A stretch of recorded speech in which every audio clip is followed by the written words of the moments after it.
Hello and welcome to another Clevetech Tech Tip.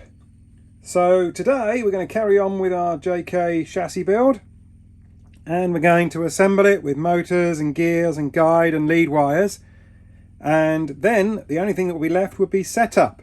So that's to come next time.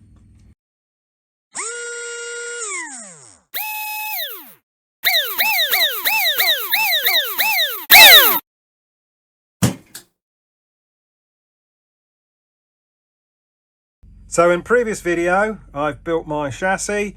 The last thing you probably saw was me putting the pin tubes into the chassis. So now it's time to get the motor in. Now, I've also done a video on running in a Hawk 7 motor or a Hawk Retro motor, or generally a FK motor. And this one's been run in that way. I've also installed a pinion. So you might see a video of me putting the pinion on and showing you how to install a pinion on a motor. So this time we're actually going to add it into the chassis and make my car a runner. I've decided to go for an 11 tooth pinion with a 40 tooth spur gear. Just generally because I've had a car that worked pretty well on 1037. Now it was just a little bit lacking in top end. So that was on 64 pitch. This is going to be on 72 pitch gears. And therefore I'm running 1140, which will just give me a fraction more top end, but hopefully not lose any acceleration or brakes. Watch out soon, because there will be a video coming about gear ratios. Depending on your rules, you may or may not be allowed to remove some of the coating on the chassis. So sometimes, again, depending on the make of chassis, you might have a really shiny coating on the chassis, a plating. You might want to remove that plating first before you solder in, because what could happen sometimes, if the plating is poor quality, you could solder to the plating, have a big accident, the plating comes off and your motor falls out, and it's still actually soldered to the plating. It's just the plating has come off your chassis. These are very good. You don't really need to do it with these JK chassis, but some people do like to roughen up the surface where they're about to solder. So obviously I'm going to be soldering along this front edge here, and I'm going to be putting the motor brace in at the back. Again, because I'm building this chassis for potential use in ISRA don't allow you to grind or change the chassis in any way, so therefore I won't be doing it to this chassis. So let's install the back axle.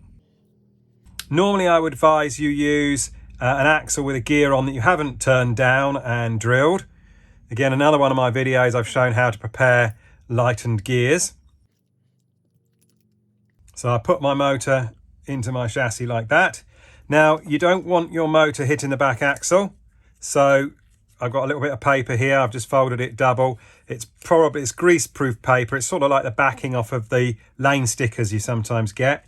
So I've found a couple of thin bits and folded it in half.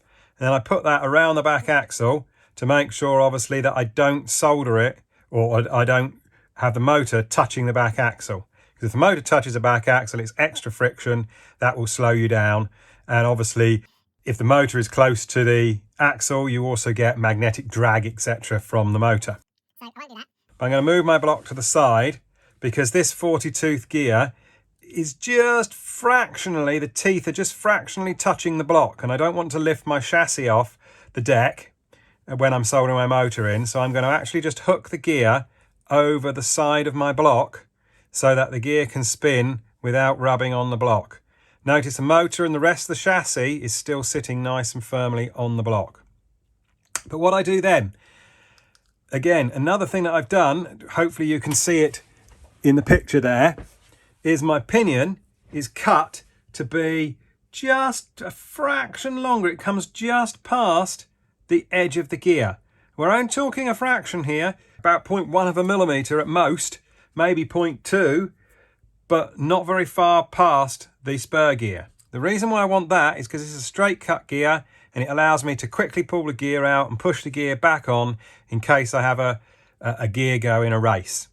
So if the pinion was really long and came well past the gear, you wouldn't be able to get the gear past the pinion, and you'd have to take, obviously, the wheel off, the gear off, everything. It just would take far too long. So I make sure my pinion is not any longer than the edge of the gear. What it also does is it helps me set my gear mesh up, because what I tend to do is I tend to push the motor into the chassis. So I'm holding the chassis and the motor together with one hand. And then I slide the gear out, make sure the motor's at its full extent. I slide the gear out and I'm pushing the motor in so it's fairly tight against that gear. So I'm going to apply some flux. Take my preheated soldering iron.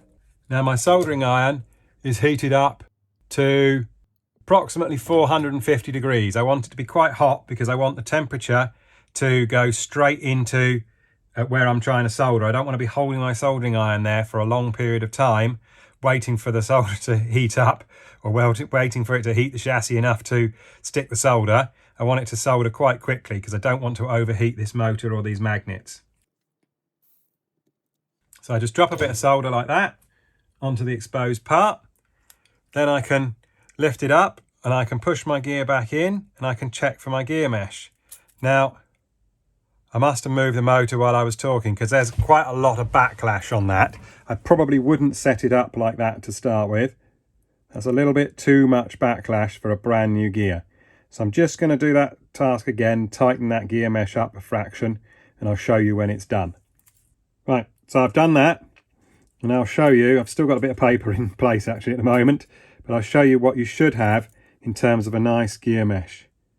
So notice, if I just turn that spur gear, there is a fraction, just a minuscule fraction of play in that spur gear before the pinion moves. I don't know whether you can just about see that. There we go. So I know it's not meshing too tightly.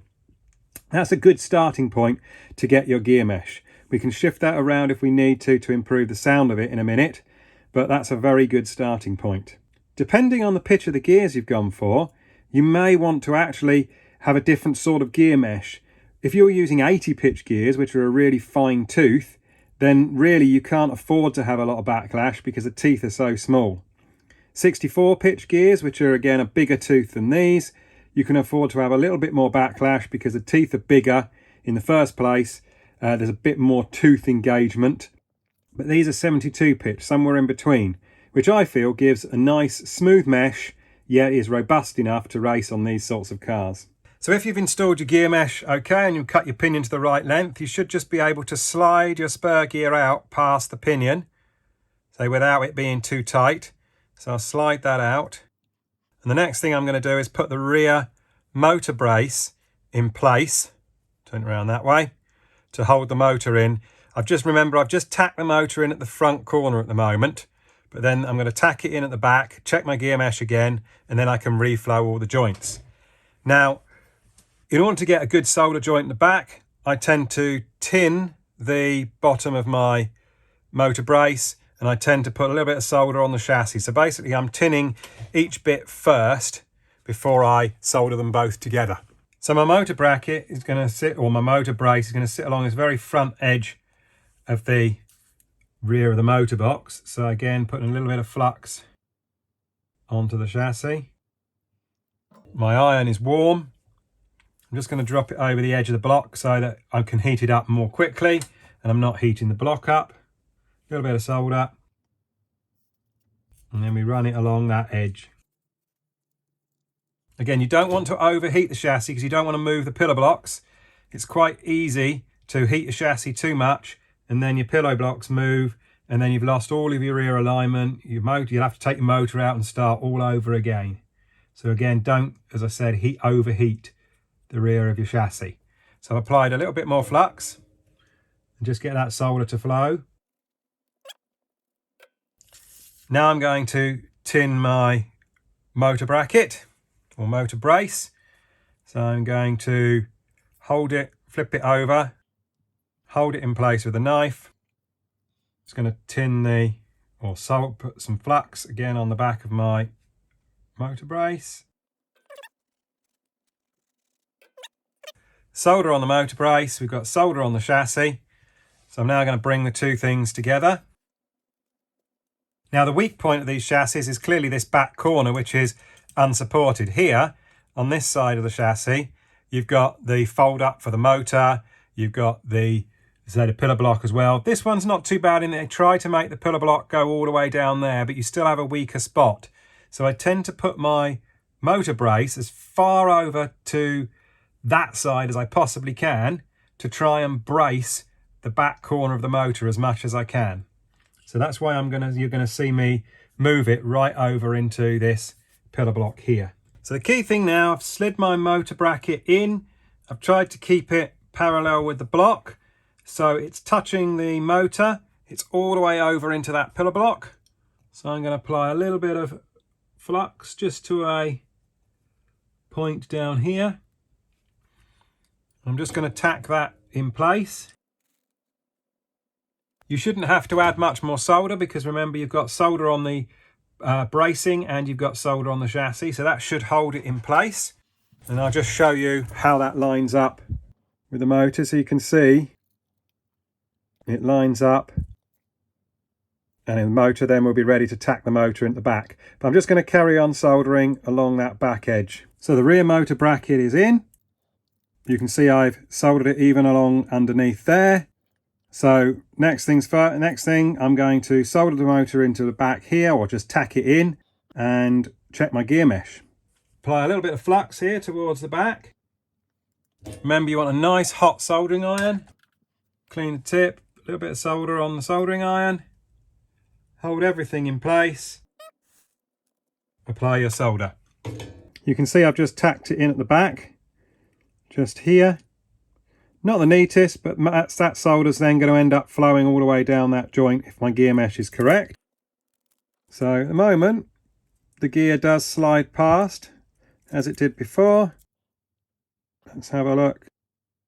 You can see there is just that slight bit of backlash in those gears, so I'm happy with that gear mesh. It turns over okay.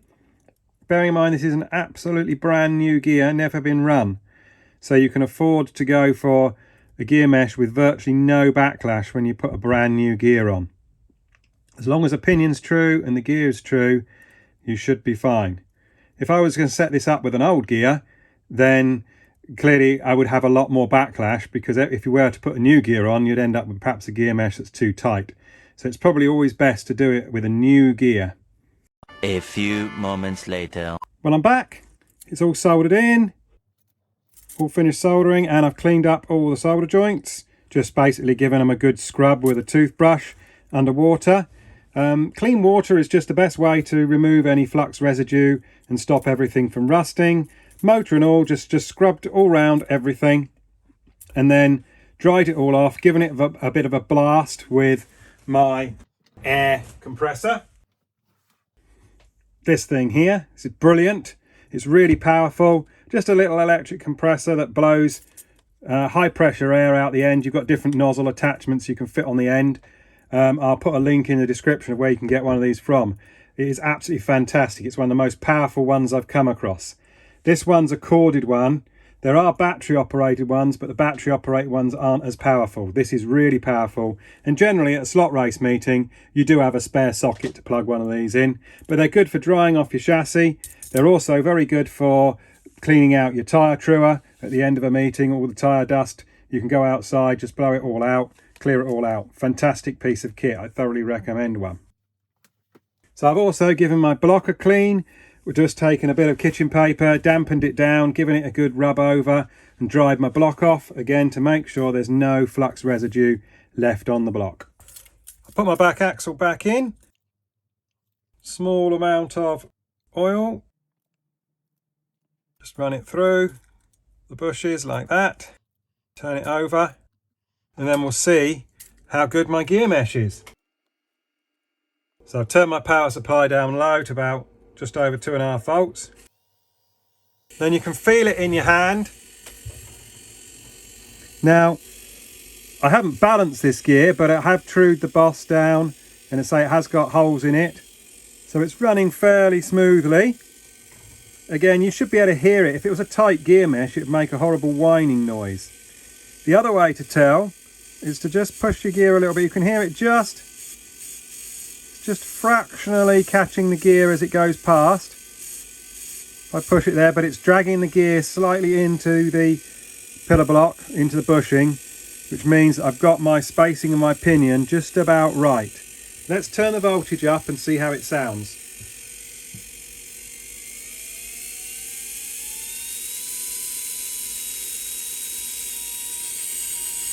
So we're now running at 5 volts. That feels very smooth in my hand.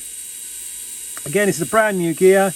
Might take a fraction of running in. As I say, sometimes just to run them in, I just put a little bit of pressure here on the axle, just to tighten the gear mesh up a fraction.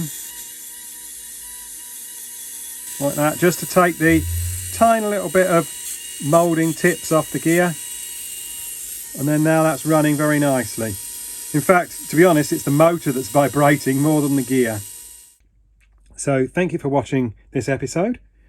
Please subscribe if you haven't done so already. Keep watching. And I'll be back very soon with the next instalment. See you soon.